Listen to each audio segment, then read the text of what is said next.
Mari perhatikan. Pembacaan diambil dari surat 2 Korintus pasal yang pertama ayat yang ke-21 sampai pasal yang kedua ayat yang keempat. Hikmat. Sebab Dia yang telah meneguhkan kami bersama-sama dengan kamu di dalam Kristus adalah Allah yang telah mengurapi memasrahkan tanah miliknya atas kita dan yang memberikan Roh Kudus di dalam hati kita sebagai jaminan dari semua yang telah disediakan untuk kita.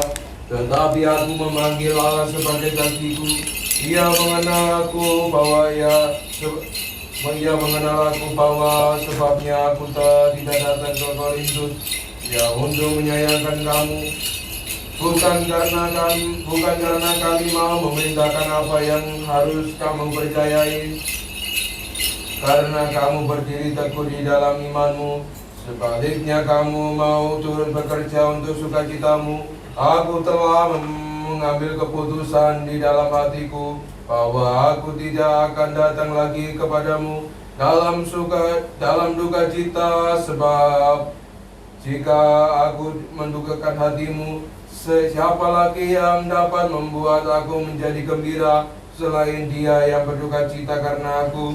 Dan justru itulah maksud suratku ini, yaitu supaya jika aku datang, jangan aku berduka cita oleh mereka yang harus membuat aku menjadi gembira. Sebab aku yakin tentang kamu semua bahwa sukacitaku adalah juga sukacitamu. Aku menulis kepada kamu dengan hati yang sangat cemas dan sesak, dan dengan mencucurkan air mata, bukan supaya kamu bersedih hati, tetapi supaya kamu tahu bahwa betapa besarnya kasihku kepada kamu semua.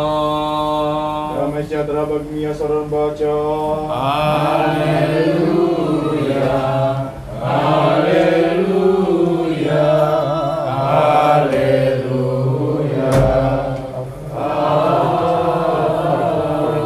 Hikmat tegak bangkitlah, mari kita mendengarkan Injil suci. Damai sejahtera bagi semua. Dan bagi rohmu juga. Bacaan diambil dari Injil suci Matius pasal 22 ayat 1 sampai 14. Mari kita perhatikan. Kemuliaan bagimu ya Tuhan, kemuliaan bagimu. Lalu Yesus berbicara lagi dalam perumpamaan kepada mereka. Hal kerajaan surga seumpama seorang raja yang mengadakan perjamuan kawin untuk anaknya. Ia menyuruh hamba-hambanya memanggil orang-orang yang telah diundang ke perjamuan kawin itu. Tetapi orang-orang itu tidak mau datang. Ia menyuruh lagi hamba-hamba lain. Pesannya, katakanlah kepada orang-orang yang diundang itu, sesungguhnya hidangan telah kusediakan, lembu-lembu jantan dan ternak piaraanku telah kusembelih. Semuanya telah tersedia, datanglah ke perjamuan kawin ini. Tetapi orang-orang yang diundang itu tidak mengindahkannya. Ada yang pergi ke ladangnya, ada yang pergi mengurus usahanya, ada yang lain menangkap hamba-hambanya itu, menyiksanya dan membunuhnya. Maka murkalah raja itu, lalu menyuruh pasukannya ke sana untuk membinasakan pembunuh-pembunuh itu dan membakar kota mereka. Sesudah itu ia berkata pada hamba-hambanya, pergilah, perjamuan kawin telah tersedia, tetapi orang-orang yang diundang tadi tidak layak untuk itu. Karena itu pergilah ke persimpangan-persimpangan jalan dan undanglah setiap orang yang kamu jumpai di sana ke perjamuan kawin itu. Lalu pergilah hamba-hamba itu dan mereka mengumpulkan semua orang yang dijumpainya di jalan-jalan, orang-orang jahat, orang-orang baik, sehingga penuhlah ruangan perjamuan kawin itu dengan tamu. Ketika raja itu masuk untuk bertemu dengan tamu-tamu itu, ia melihat orang yang tidak berpakaian pesta. Ia berkata kepadanya, "Hai saudara, bagaimana engkau masuk kemari tanpa mengenakan pakaian pesta?" Tetapi orang itu diam saja. Lalu kata raja itu kepada hamba-hambanya, "Ikatlah kakinya dan tangannya, dan campakkanlah orang itu ke dalam kegelapan yang paling gelap. Di sanalah terdapat ratapan dan getah gigi, sebab banyak yang dipanggil, tetapi sedikit yang dipilih." Kemuliaan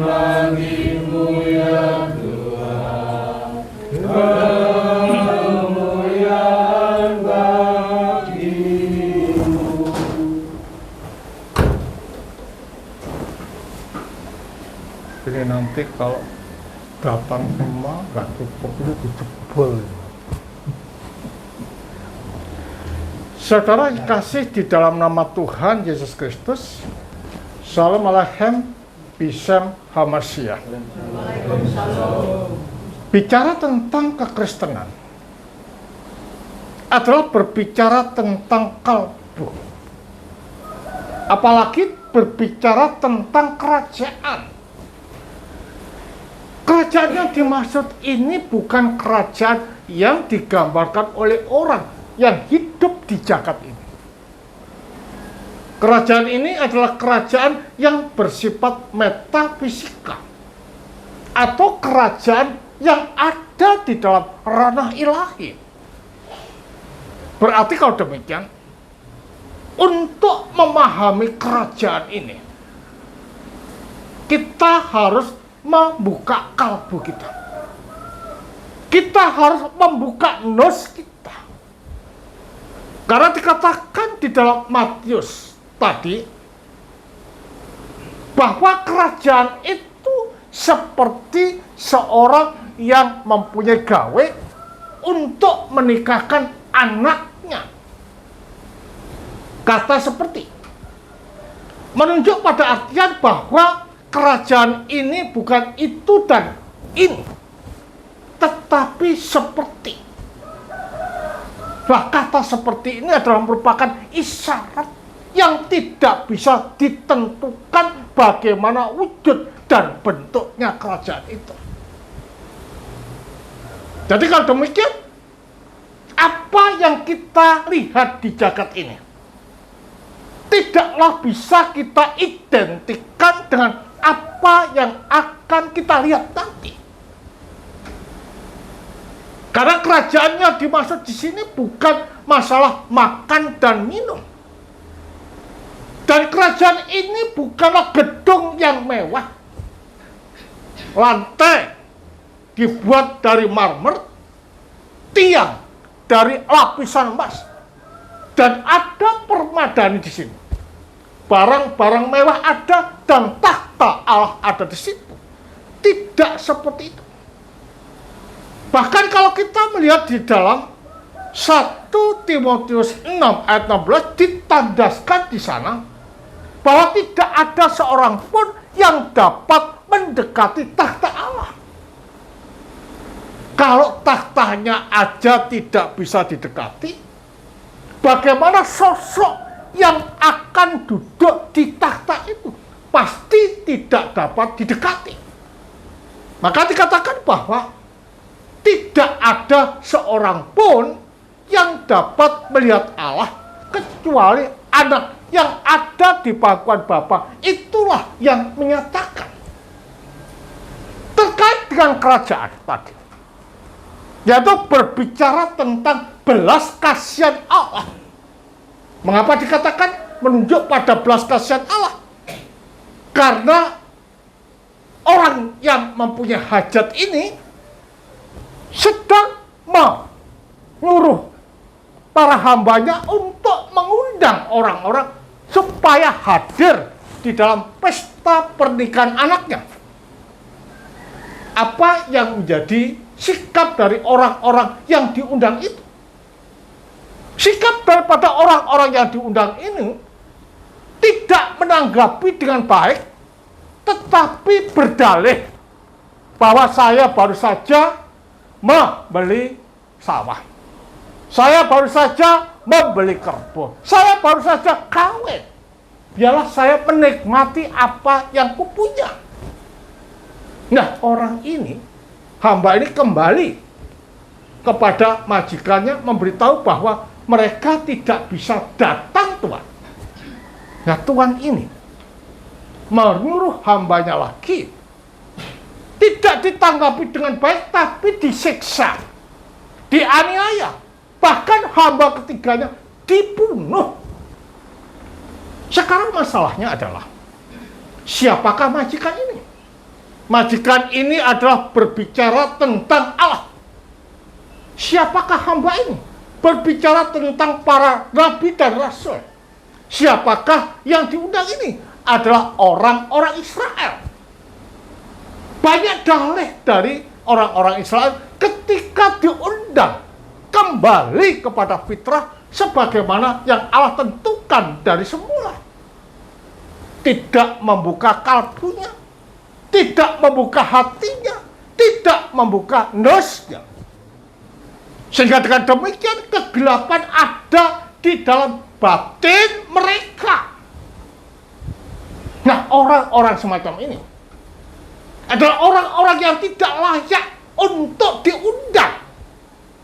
Makanya majikan tadi menyuruh hambanya untuk mengundang orang-orang yang ada di perempatan jalan, di bawah jembatan, di sungai dan lain sebagainya.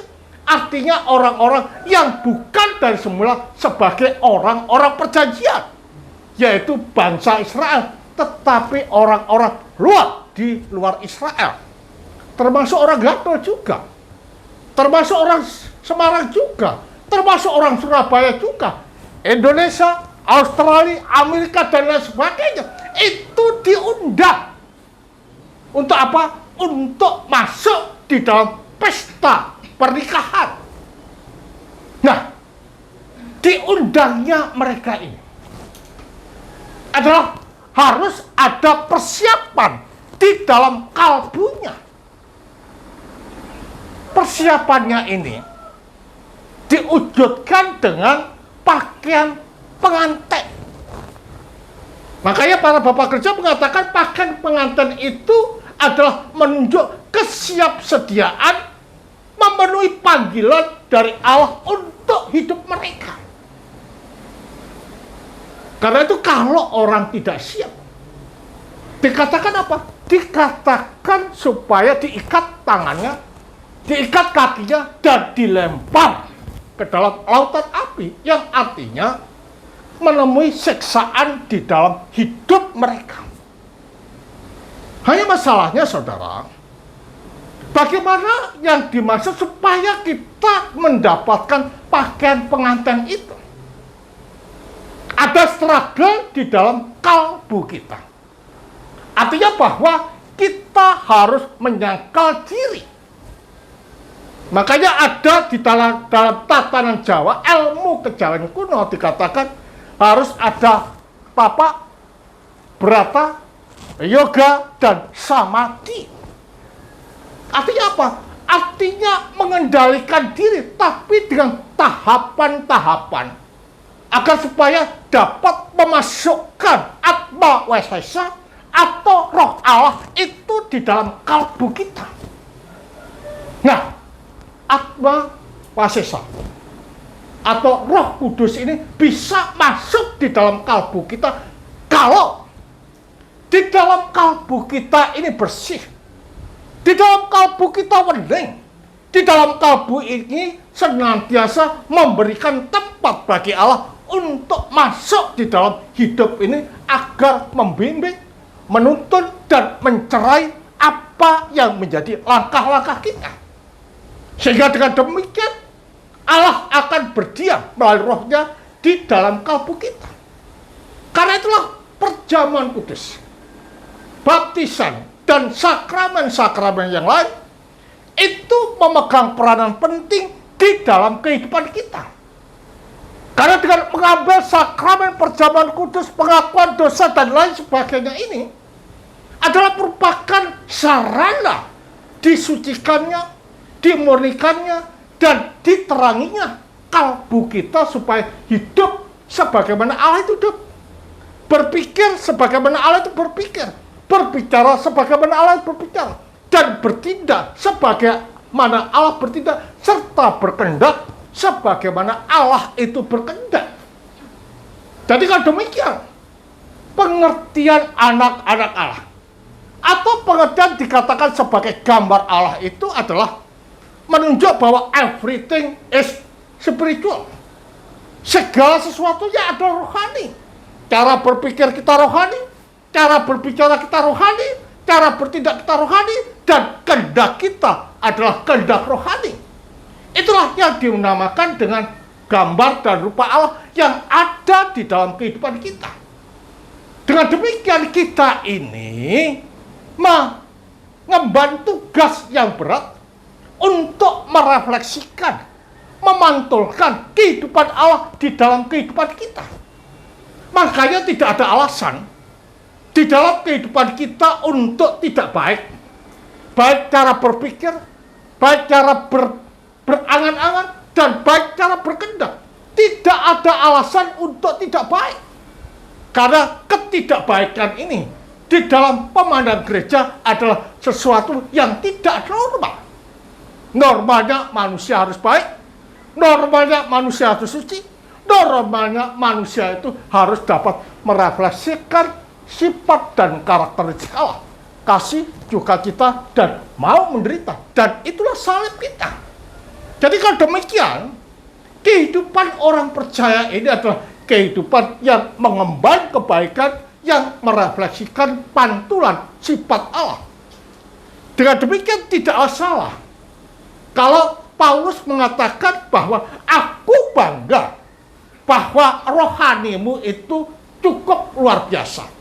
Nah, kebanggaanku adalah seandainya jemaat di dalam posisi yang senantiasa menjaga kesucian, menjaga kemurnian, dan menjaga kemuliaan di dalam hidup.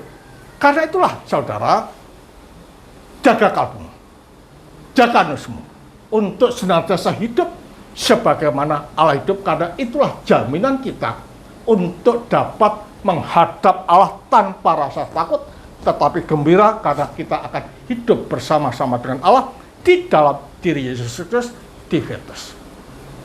Kemuliaan bagi Sang Bapa, Sang Putra, serta Sang Roh Kudus. Amin.